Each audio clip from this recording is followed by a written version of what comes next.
خطبہ نمبر 1۔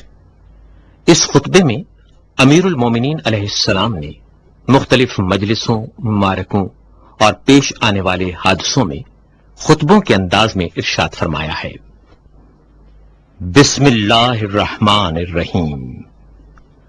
حمد و سپاس کا سزاوار وہ ہے کہ قوت نطق کلام رکھنے والی تمام ہستیاں اس کی مداح و ثنا سے عاجز و درماندہ ہیں، جس کی نعمتوں کو شمار کرنے والے گننے سے قاصر ہیں اور جس کا حق نعمت کوشش کرنے والے نہیں ادا کر سکتے۔ وہ خدا کہ جس کی حقیقت بلند ہمتوں کے ادراک سے ماورا ہے، جس تک فکر کی گہرائیاں پہنچنے سے قاصر ہیں، جس کے صفات کی کوئی حد نہیں، نہ کوئی ایسی نعمت ہے جو صفات خداوندی کا بیان کر سکے، نہ کوئی ایسا وقت جس کا شمار ممکن ہو، نہ کوئی ایسی مدت دراز جو منتہی ہو۔ اس نے خلائق کو اپنی قدرت اور اختیار سے پیدا کیا اور ہواؤں کو اپنی رحمت اور مہربانی سے پھیلایا اور متحرک و لرزاں زمین کو سنگھائے بزرگ پہاڑوں سے میخوب کیا اور مستحکم و استوار فرمایا۔ دین کی پہلی بنیاد خدا کی معرفت ہے اور معرفت کا کمال اس کی تصدیق ہے، اور کمال تصدیق توحید ہے، اور کمال توحید اس کو ہر چیز سے برتر ماننا ہے۔ یہ کمال اخلاص صفات کی ذات سے نفی ہے، کیونکہ ہر صفت غیر موصوف ہے اور ہر موصوف غیر صفت ہے۔ جس نے اس کی توصیف میں ذات کو صفت زائد سے ملایا، اس نے گویا ذات الہی میں دوئی پیدا کی، اور جس نے دوئی پیدا کی اس نے گویا اس کی ذات میں تقسیم مانی، اور جس نے ذات الہی میں تقسیم مانی وہ نادان ہے، اور جس نے نادانی کی اس نے خدا کی طرف اشارہ کیا، اور جس نے اشارہ کیا اس نے اسے محدود کر دیا، اور جس نے یہ پوچھا کہ خدا کس چیز میں ہے اس نے گویا کسی چیز کے ضمن میں اسے قرار دیا، اور جس نے سوال کیا کہ وہ کس چیز پر ہے تو اس نے دوسرے مقام کو اس سے خالی تسلیم کر لیا۔ خداوند تعالی ہمیشہ سے موجود ہے مگر حادث اور نوپید نہیں۔ وہ موجود ہے مگر اس کی ہستی عدم و نیستی کے بعد نہیں۔ وہ ہر چیز کے ساتھ ہے لیکن بطور ہمسر نہیں۔ وہ ہر چیز سے الگ ہے لیکن اس سے کنارہ کش نہیں۔ وہ ہر چیز کا فاعل ہے لیکن اس کا فعل حرکات اور آلات کا نتیجہ نہیں۔ وہ بصیر ہے، جب اس کی مخلوق نہ تھی وہ منفرد ہے، کیونکہ اس کا کوئی ایسا ساتھی نہیں جس سے وہ اپنا جی بہلائے اور جس کے نہ ہونے سے اسے الجھن ہو۔ اس نے دنیا کو پیدا کیا اور پہلے پہل بنایا، بغیر اس کے کہ فکر کو کام میں لاتا یا تجربے سے فائدہ اٹھاتا، اور نہ اپنے نفس میں کوئی حرکت پیدا کی، نہ پہلے سے کوئی اہتمام کیا کہ جس کے لیے بے چین ہوا ہو۔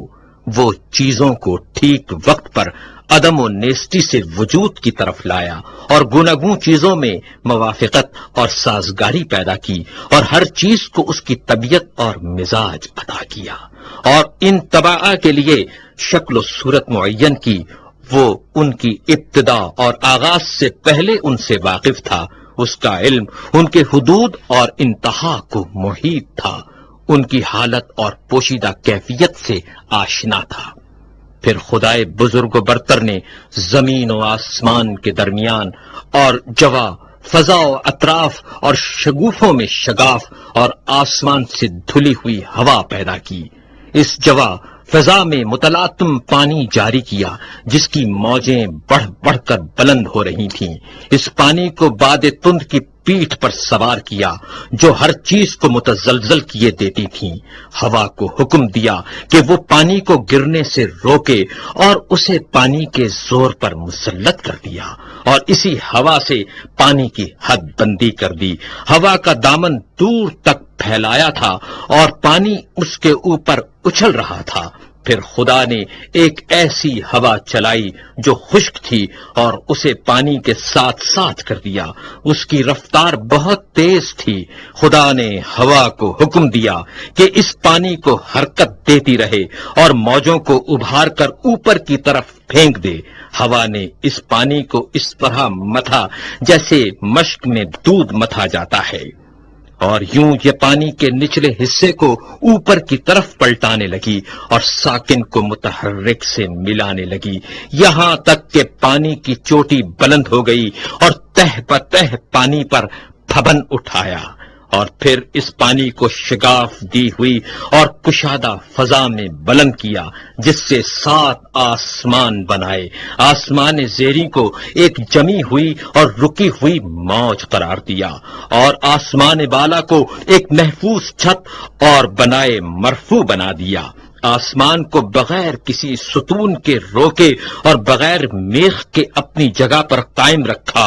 پھر خدائے بزرگ و برتر نے اس آسمان کو چمکتے ہوئے ستاروں اور دمکتے ہوئے تاروں سے مزین کیا، اور اس میں چراغ نور افشاں یعنی خورشید و ماہ درخشاں کو رواں دواں کیا۔ یہ ساری چیزیں گھومتے ہوئے آسمان، رواں دواں چھت اور لوہے متحرک میں تھیں۔ پھر خدا نے بلند آسمانوں کے بیچ میں شگاف دیا اور ان خلاؤں کو فرشتوں کی مختلف قسموں سے پر کر دیا۔ ان فرشتوں میں کچھ حالت سجدہ میں ہیں، رکوع نہیں کرتے، کچھ مصروف رکوع ہیں اور کھڑے نہیں ہوتے۔ ان میں ایک گروہ صف بستہ کھڑا ہے جو اپنی جگہ سے ہلتا تک نہیں۔ کچھ وہ فرشتے ہیں کہ تسبیح خوانی میں مصروف ہیں مگر ذرا نہیں تھکتے۔ یہ تمام ملائکہ ایسی غیر مادی ہستیاں ہیں کہ ان پر آنکھوں کی نہ نیند چھاتی ہے، نہ عقلوں کی بھول چوک کا غلبہ ہوتا ہے، نہ بدنوں کی سستی طاری ہوتی ہے، نہ بھول چوک کی غفلت کا اثر طاری ہوتا ہے۔ انہی فرشتوں میں ایک قسم کے وہ ہیں جو خداوند متعال کی وحی کے امین ہیں، اس کے پیغمبروں اور رسولوں کے پاس پیامبر بن کر اور احکام و فرامین الہی لے کر آتے جاتے ہیں۔ انہی میں ایک قسم ان فرشتوں کی بھی ہے جو اس کے بندوں کے نگہبان اور اس کی جنتوں کے دربان ہیں۔ ان میں بعض ایسے فرشتے ہیں کہ جن کے قدم زمین کے طبقات زیریں میں گڑے ہوئے اور گردنیں بلند و بالا آسمان سے نکلی ہوئی، اور ان کے اجسام اطراف عالم سے نکلے ہوئے ہیں، اور عرش الہی کے پیالے سے ان کے کاندھے ملے ہوئے ہیں، اور ہیبت و عظمت انوار الہی سے ان کی نگاہیں جھکی ہوئی ہیں، اور عرش کے نیچے وہ اپنے پروں میں لپٹے کھڑے ہیں۔ ان کے اور دوسرے ملائکہ کے درمیان حجاب ہائے عزت و پردہ ہائے قدرت پڑے ہوئے ہیں۔ یہ فرشتے اپنے رب کا تصور صورت کشی سے نہیں کرتے، نہ اوصاف خلائق کو اس کے اوپر جاری منطبق کرتے ہیں، نہ اسے کسی مکان میں محدود کرتے ہیں، نہ امثال و نظائر سے اس کی طرف اشارہ کرتے ہیں۔ امیر المومنین علیہ السلام نے تخلیق آدم کے متعلق خطبہ دیتے ہوئے ارشاد فرمایا، پھر جب خداوند متعال آسمان و زمین، خورشید و ماہ و سیارگان پیدا کر چکا، اس نے جائے سنگ لاخ و ہموار زمین، شور اور ارض خاکی سے جو قابل کاشت تھی پارائے خاکی اکٹھا کیا، اس کو پانی میں سانا تاکہ وہ خالص اور پاکیزہ ہو جائے، پھر اسے تری سے گوندھا یہاں تک کہ زمین کے عناصر ایک دوسرے میں پیوست ہو گئے۔ اس سے خدا نے ایک صورت پیدا کی، اس میں کچھ ٹیڑھی ہڈیاں تھیں، اعضا تھے، جوڑ تھے، پٹھے تھے۔ اسے ایک خاص مدت اور مخصوص وقت تک اسی طرح رکھا، یہاں تک کہ وہ سوکھ کر خشک ہو گئی اور سخت ہو کر کھنکھناہٹ دینے کے قابل ہو گئی۔ پھر خدا نے اس میں اپنی روح پھونک دی۔ اب ایک ایسا انسان پیدا ہو گیا جو ذہین ہے اور ذہن سے کام لیتا ہے، جو صاحب فکر ہے اور فکر کو کام میں لاتا ہے، جو صاحب اعضاء و جواہر ہے اور ان سے خدمت لیتا ہے۔ وہ اپنے اعضاء کو جس طرح چاہے جنبش دیتا ہے، صاحب فہم و فراست ہے، حق اور باطل میں تمیز کر سکتا ہے۔ وہ چکھنے کی حس کا مالک بھی ہے اور سونگھنے کی حس کا بھی. وہ رنگ اور جنس میں امتیاز کر سکتا ہے. مختلف رنگوں کی مٹی سے بنا ہوا، ان اخلاق سے ترتیب دیا ہوا جو ایک دوسرے سے معارض ہیں، گرمی سے بھی اور سردی سے بھی، تری سے بھی اور خشکی سے بھی، اندوہ و خوشحالی سے بھی. خدا نے یہ مخلوق پیدا کی اور آدمی نام رکھا. پھر خدا نے فرشتوں سے چاہا وہ اس کی امانت کا حق ادا کریں اور انہیں اپنے عہد و وصیت کی جانب متوجہ کیا کہ آدم کو سجدہ کریں اور اس کی عظمت و بزرگی کے سامنے سرے نیاز خم کر دیں. چنانچہ خدا نے حکم دیا، اے فرشتو آدم کو سجدہ کرو. سب نے سجدہ کیا سوائے ابلیس کے، جسے آدم کو سجدہ کرتے ہوئے غیرت دامنگیر ہوئی اور اس پر شقاوت طاری ہو گئی. اپنے آگ سے پیدا ہونے کا خیال کر کے اس نے غرور کیا اور مٹی کے بنے ہوئے آدم کو حقیر و کم مایا جانا. اللہ نے اس کو مہلت عطا فرمائی کہ غضب الہی کا وہ مستحق ہو جائے اور بدبختی پورے طور پر تمام ہو جائے اور وعدہ پورا ہو کر رہے. چنانچہ خدا نے فرمایا، تجھے وقت معلوم تک کے لیے مہلت دی جاتی ہے. پھر خدا نے آدم کو ایسے مکان میں رکھا جس میں زندگی کی ہر آسائش مہیا تھی اور یہاں وہ بڑی عافیت اور امن سے تھا. نیز شیطان اور اس کی دشمنی سے ہوشیار اور چوکنا رہنے کی تاکید بھی کی، لیکن آخر کار شیطان نے آدم کو دھوکہ دے ہی دیا، اس بات سے جل کر کہ وہ جنت میں ابرار کی مرافقت سے بہرور ہو رہا ہے. چنانچہ آدم نے یقین کا شک سے اور عزمیت کا کمزوری سے سودا کر لیا اور مسرت کو خوف سے اور فریب خردگی کو شرمندگی سے بدل ڈالا. پھر اللہ سبحانہ و تعالی نے اس کی توبہ قبول کر لی اور اپنے کلمہ رحمت سے اسے نوازا. اس سے جنت میں پھر بلا لینے کا وعدہ کیا. پھر اسے دار البلا میں اتارا جو تولد و تناسل کی دنیا ہے.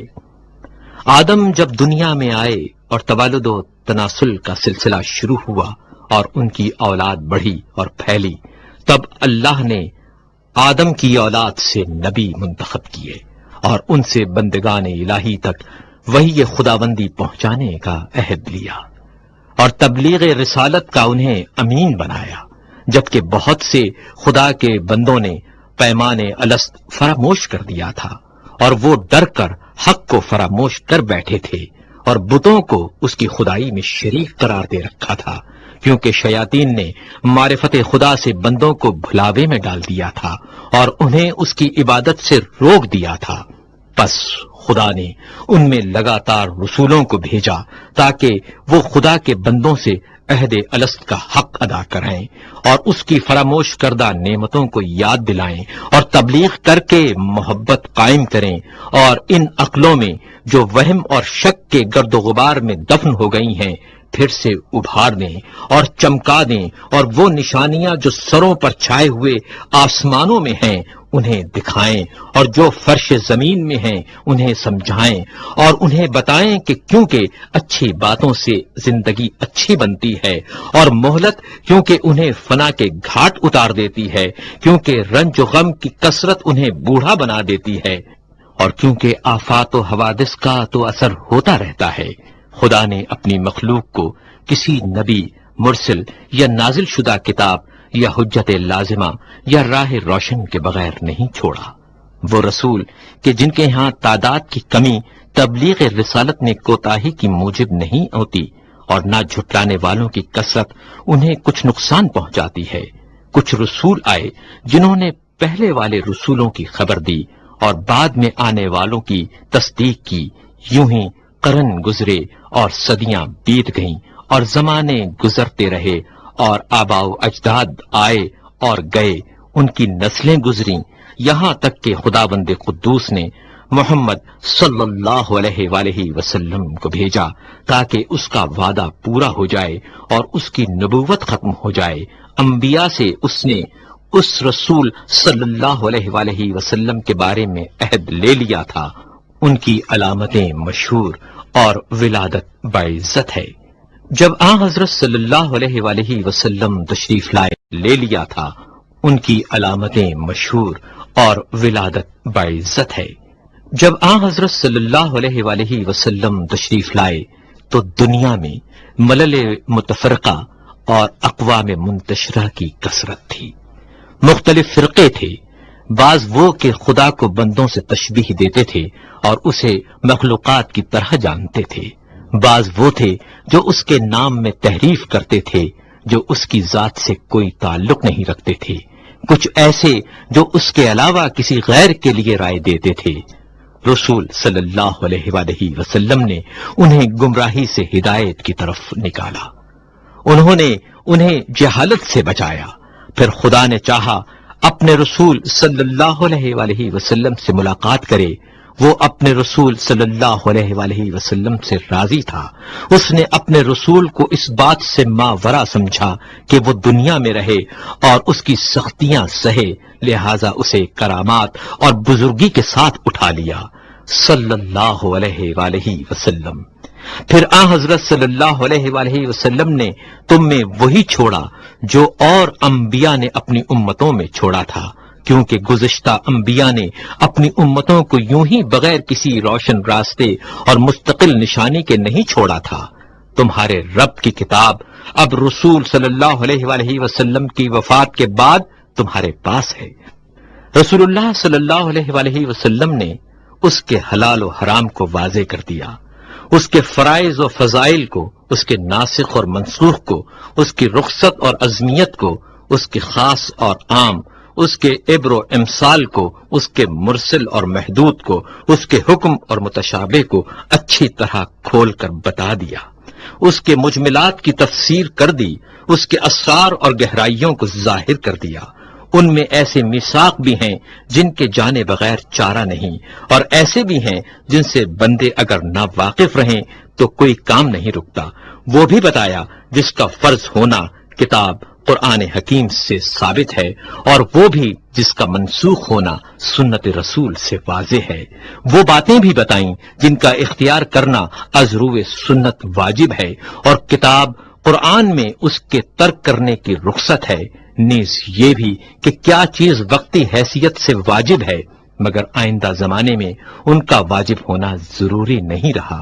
پھر محرمات کی تقسیم ہے، ان میں کچھ ایسے کبیرہ ہیں جن کے ارتکاب پر کتاب الہی نے جہنم کی آگ سے ڈرایا ہے، کچھ صغائر ہیں جن میں مغفرت کی امید ہے، کچھ ایسے مقامات ہیں کہ ان کا صدور مقبول بارگاہ الہی ہے، اور کچھ وہ ہیں جن میں بندے کو اختیار ہے۔ امیر المومنین علیہ السلام نے پہلے خطبے میں حج کا ذکر کرتے ہوئے ارشاد فرمایا، خدا نے تم پر اپنے گھر کعبے کا حج فرض کر دیا ہے، وہ گھر جسے دنیا بھر کے لیے قبلہ بنایا ہے۔